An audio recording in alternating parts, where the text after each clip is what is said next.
한국에서는 사형식이란 패턴으로 배우는 문법 요소가 있습니다. 누구에게 무엇을 주다. 영어에서는 이 해석이 아주 강력한 패턴입니다. 이런 느낌의 표현, 수거들도 정말 많죠. 단순히 사형식이란 패턴으로만 외우기에는 아까운 구조입니다. 나는 내 아들에게 장난감을 주었다. 사형식은 동사 뒤에 목적어, 즉 명사가 2개 쓰입니다. 근데 이런 고민은 안 해보셨겠지만 왜 명사가 2개 사용된 표현을 쓸까요? 일부러 2문장으로 분리해봤습니다. 느낌이 어떻죠? 의미상 뭔가 빠져있는 해석이 됩니다. 아들한테 줬다. 뭘 줬는데? 장난감을 줬다. 누구한테? 한 문장으로만 의미를 전달해야 한다고 볼 때 불완전한 느낌이 난다는 거죠. 그래서 동사 뒤에 목적어가 2개 있는 구조를 사용하게 되는 겁니다. 한국에서는 특이하게도 사형식을 삼형식으로 바꿔 쓸 수 있다는 설명을 문법 시간에 배우게 됩니다. 중학생이라면 이런 시험 문제도 중간 기말고사에서 간혹 볼 수 있을 거예요.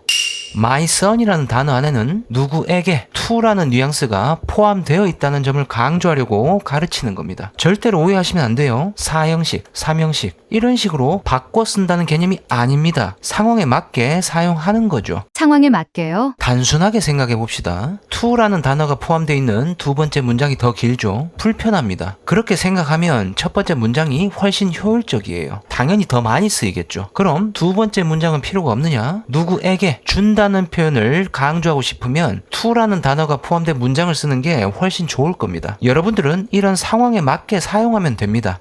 동사 뒤에 명사가 나란히 나오는 패턴은 크게 2가지가 있습니다. 사형식과 오형식으로 쓰일 때죠. 그녀에게 쿠키를 만들어 주었다. 첫 번째 문장은 사형식이고 내 아들을 의사로 만들었다. 지난 시간에 설명드렸죠. 두 번째 문장은 오형식으로 쓰인 겁니다. 이런 차이는 해석뿐만이 아니라 명사와 명사의 관계로도 확인할 수 있습니다. 사형식에서는요, 두 명사의 의미가 다릅니다. 그에 반해서 오형식은 둘이 똑같은 존재입니다. 구조와 해석, 2가지 차이점을 알고 있으면 두 문장의 차이를 좀 더 확실하게 구분할 수 있을 겁니다. 자, 그럼 개념을 좀 더 확장시켜 보겠습니다.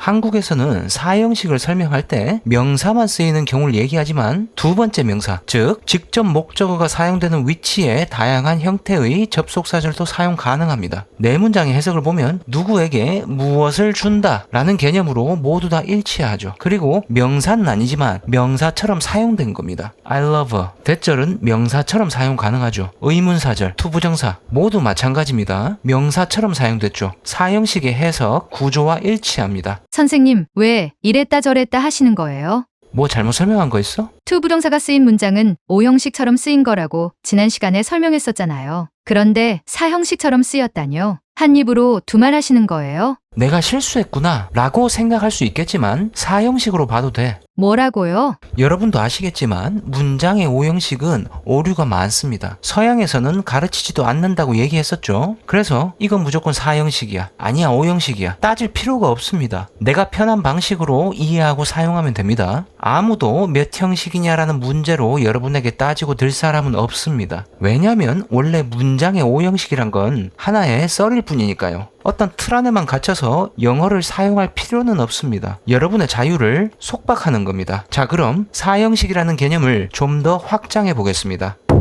토익을 공부하면 무조건 외우게 되는 단어가 있습니다. 알리다라는 표현이죠. 실생활 영어를 표방해서 만들어진 시험이니까 이메일, 공지사항, 광고처럼 어떤 정보를 상대방에게 전달하는 문장이 많이 나오기 때문입니다. 여기서는 명사와 명사 중간에 전치사가 나와 있는데 일종의 수거처럼 쓰이는 패턴입니다. 누구에게 어떤 정보를 주다, 알리다라는 표현이죠. 그녀에게 회의 시간을 알리고 직원들에게 변경 사항을 알리는 겁니다. Provide A with B. 직원들에게 건강보험을 제공하고 관광객들에게 도시 지도를 제공한 겁니다. 누구에게 무엇을 준다는 표현은 정말 다양한 방식으로 활용 가능한 거예요. 단지 명사가 나란히 2개 올 때만 이런 해석을 쓰는 게 아닙니다. 자, 그렇다면 사형식을 삼형식으로 바꾼다고 가르치는 한국의 문법 설명도 이 패턴에 적용시킬 수 있지 않을까요?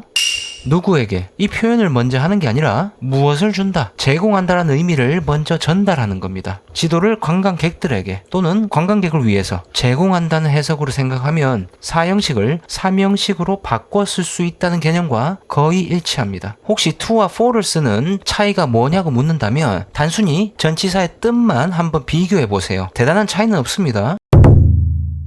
선생님 설명에 오류가 있는 걸 또 하나 찾았어요. 뭐라고? The guide provided tourists with maps of the city. 강의 초반에 설명한 언어의 이요소, 정확성과 효율성의 기준에서는 with를 빼는 게 더 자연스러운 거 아닌가요? 갑자기 할 말이 없네요. 혹시 미국인한테 물어본다면 with를 쓰는 게 더 자연스럽다고만 얘기할 내용이라서요. 수거처럼 말이죠. 그냥 그렇게 쓰는 겁니다. 결국 언어란 건 외워야 되는 공부입니다. 논리적으로만 따지면 납득할 수 없는 표현도 많습니다. 꼭 명심하시기 바랍니다. 그럼 수업 마치겠습니다. 감사합니다.